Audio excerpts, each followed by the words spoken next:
How dangerous is it to trust a man who abuses power? Are we arrogant and dictatorial, or models of Christian living? Let's begin in 1 Samuel 22.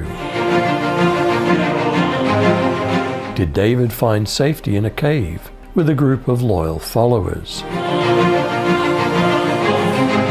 David therefore departed from there and escaped to the cave Adullam. And when his brethren and all his father's house heard it, they went down there to him. And every one that was in distress, and every one that was in debt, and every one that was discontented, gathered themselves to him.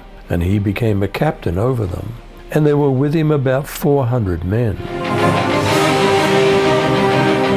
Did David finally find safety for his entire family?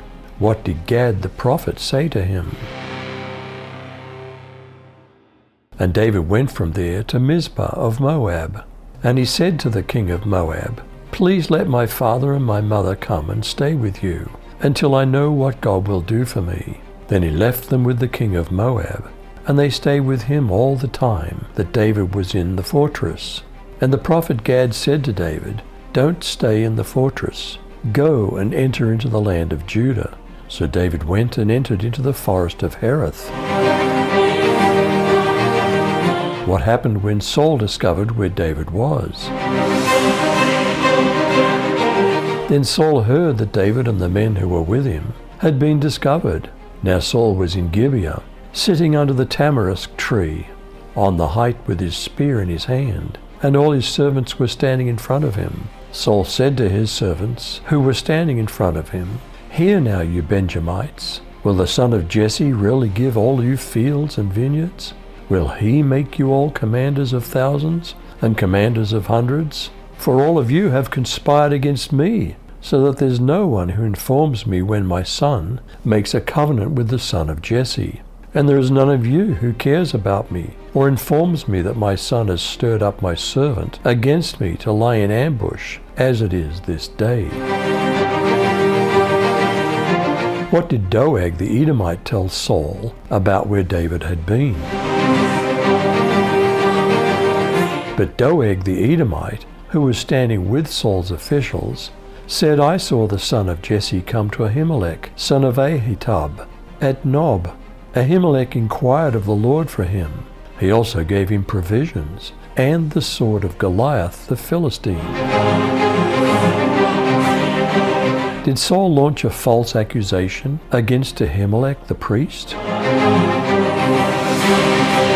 So the king sent to call Ahimelech the priest, the son of Ahitub, and all his father's house, the priests who were in Nob, and they all came to the king. And Saul said, "Hear now, son of Ahitub." He answered, "Here I am, my lord." Then Saul said to him, "Why have you conspired against me, you and the son of Jesse, in that you've given him bread and a sword, and have inquired of God for him, that he should rise against me to lie in wait, as it is this day?" Did Saul believe Ahimelech? And did his bodyguards refuse to kill the priest? But Sir Ahimelech replied, "Is anyone among all your servants as faithful as David, your son-in-law? Why, he's the captain of your bodyguard and a highly honored member of your household. This was certainly not the first time I had consulted God for him. May the king not accuse me and my family in this matter, for I knew nothing at all of any plot against you. You will surely die, Ahimelech, along with your entire family." The king shouted, and he ordered his bodyguards, "Kill these priests of the Lord, for they're allies and conspirators with David. They knew he was running away from me, but they didn't tell me." But Saul's men refused to kill the Lord's priests. Did Doeg murder the priests? Did David feel guilty because Doeg had seen him earlier? The king said to Doeg, "Turn and attack the priests." Doeg the Edomite turned, and he attacked the priests, and he killed on that day 85 people who wore a linen ephod.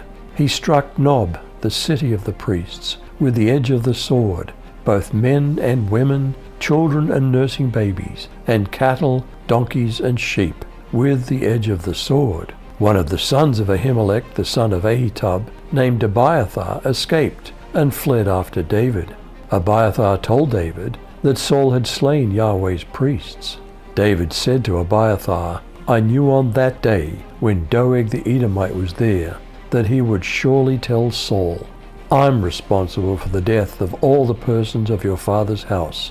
Stay with me, don't be afraid, for he who seeks my life seeks your life. You'll be safe with me.'" Should Christians abuse power in the family, in the church, in politics, or in business?